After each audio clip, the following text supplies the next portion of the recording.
Hello mga kabartudes! Hello!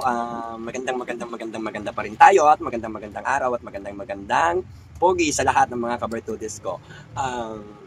Maraming salamat sa lahat ng mga naghintay ng video ko at hindi po ako muna makapag-upload ngayon dahil medyo marami ako laging ginagawa at busy. At gaya ng sinabi ko naman sa inyo na ngayon nangyayari na yung mga dapat mangyari. At yung mga nakaraan na sinabi ko na mayroong mga sagupaan, ayan, sagupaan ng ahas at kabayo na ilan na pumapasok ngayon sa ating astrology na yung enerhiya ng mga kabayo at ahas. Kaya ngayon siguro huwag kayong maguluhanan kung bakit maraming mga nagtatalo-talo ngayon sa Kongreso, no? At update ko tomorrow siguro yung aking update sa inyo na tungkol sa kalagayan ng Pilipinas. Tingnan natin tomorrow, no? Or mamaya. Kasi ngayon, kauwi ko lang, galing ako ng mga appointment ko. So, I'm tired, but I'm fine. Ayan. Yan, sa mga kabartubis ko, happy lang, good vibes lang, parakit, swerte, always panalo, always tagumpay. Huwag po kayo maguluhanan sa mga napapanood nyo at suriin nyo mabuti ang inyong mga pinapanood. Nawa, saliksikin nyo mabuti at unawain kung ano yung mga may katotohanan at pawang may mga aurang originality, no? At sa lahat ng mga nag-aabang ng video ko, wait lang po. At marami tayong mai-update tomorrow. Abangan nyo yung mga video ko. And then, nakita nyo naman yung mga nasabi ko na nangyayari na ngayon at mangyayari pa ang sagupaan din sa Kongreso, yung tagisan ng mga talino at maayos din unti-unti yan sapagkat dapat talaga nating mas suportahan ng mabisang panalangin ang mga isipan ng ating mga nasa gobyerno dahil sa sobrang gulo hanggang ngayon hindi pa rin matahimik ang mga impeachment na yan, no? Kaya suportahan natin ang mga gusto ng pagbabago at may itutulong. Alam nyo, mayroon akong mensahe sa inyo na nakakatakot na baka maaari mangyari nga talaga yung awayan ng mga partido. Magsasabay kasi yung awayan ng mga tao sa Pilipinas tsaka yung awayan ng iba't ibang bansa or sa other ng mga bansa na maaari magkaroon talaga ng pagkaumpisahan or delikadong pagkakamali ng gera sa ating bansa, no? Kaya panalangin natin yan, hard prayer, mga kabertudes, at nawa ay matapos na ang ating mga kaguluhan sa ating bansang Pilipinas at magkaroon na ng magandang kapayapaan at kasiglahan ang ating mga mamamayang Pilipino na magkaisa na, wag na maghati-hati dahil nagkakaroon ng mga kanya-kanyang sagupaan ang mga bawat pangkat o grupo dyan sa Kongreso, sa mga politiko, at about siya sa politics, magulo pero hindi pa rin mananaig ang kasamaan sa kabutihan. Kaya nawa panalangin natin na ma-perfect na ang mga nakaupo nasa Kongreso ang mga tamang tao na iuupo na maglilingkod sa ating bayan at mamayang Pilipino at maprotektahan ang ating bansang Pilipinas sapagkat nakakatakot na maaaring may maganap na hindi magandang kaguluhan sa bansang Pilipinas. Kaya babala ko, mag-ingat lalo ng mga nasa ibang bansa at sa iba't ibang lugar.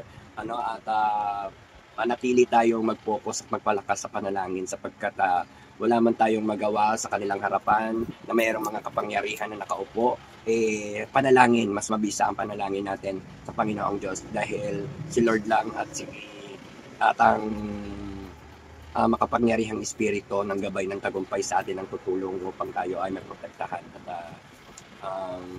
maingatan, no?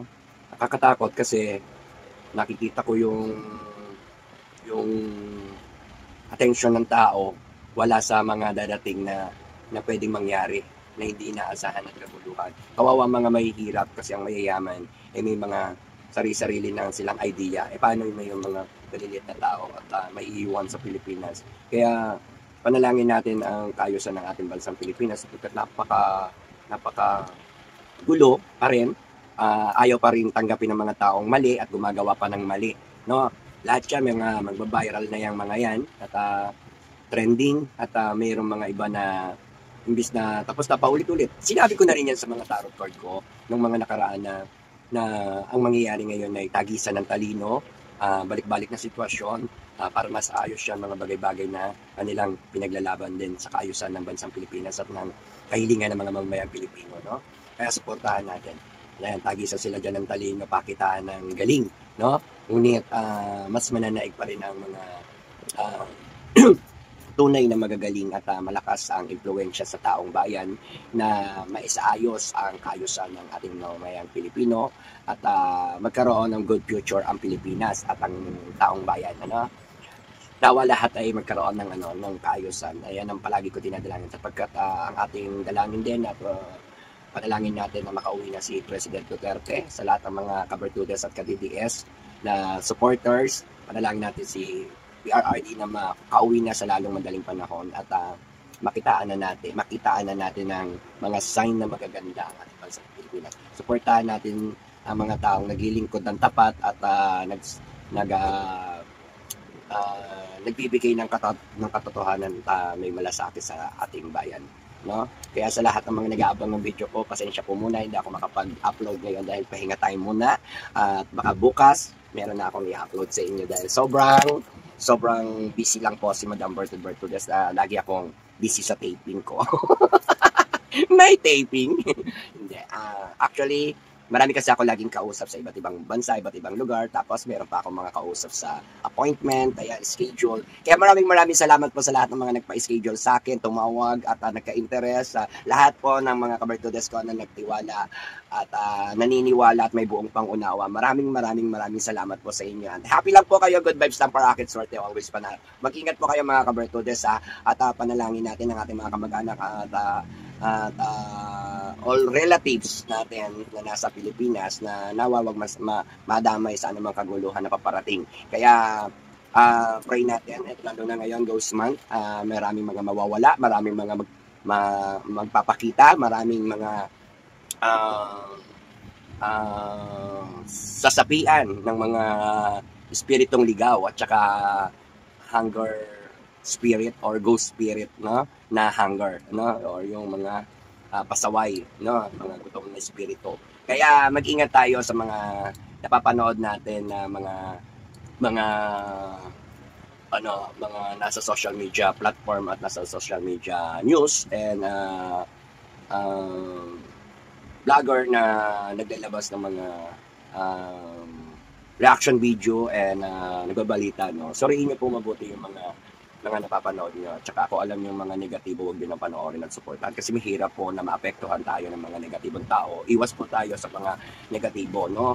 At palagi natin tandaan na hindi masamang umiwas, lalo na kung sa ikakabuti ng iyong mindset at sarili mo, ng pagkatao mo. Iwas tayo sa lahat ng mga hindi magandang mga influencer. Ayan. Maraming salamat sa lahat ng mga nag-aabang ng video ko. Antayin nyo po mamaya gagawa ako kasi ngayon po patulog na ako at ang dami ko po nakausap at maraming salamat po sa lahat.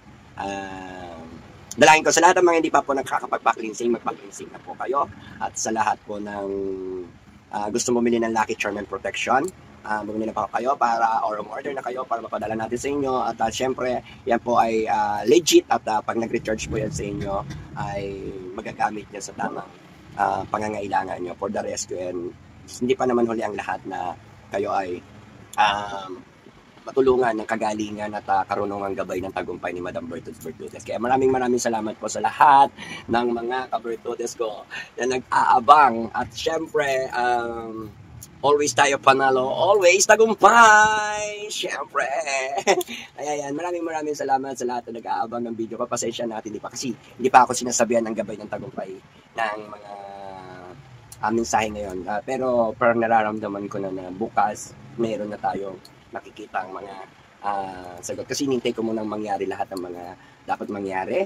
At pag nangyari na, tsaka tayo maglalabas ulit ng video para mas nauuna tayo. Ayan. Maraming salamat at ingat po kayo kahit saan man kayong lugar naroroon. Sa lahat ng hindi pa ako na-contact at sa lahat hindi gusto ako makausap, PM lang, chat lang po sa akin nang mahawahan ko kayo ng kagandahang taglay at ng good vibes. At syempre, sa lahat ng may mga masamang karamdaman, dalangin ko sa inyo ang mga kagalingan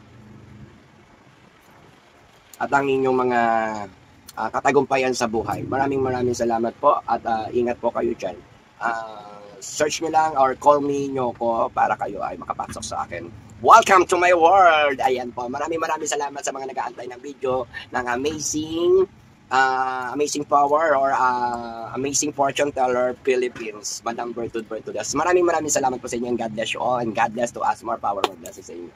Inaantok na ako kasi pagod ako galing akong biyahe at ano lang ako naka-garahe kaya tulog-tulog muna pag may time. maraming salamat po. Thank you so much. Love you all. Thank you po. Thank you for watching.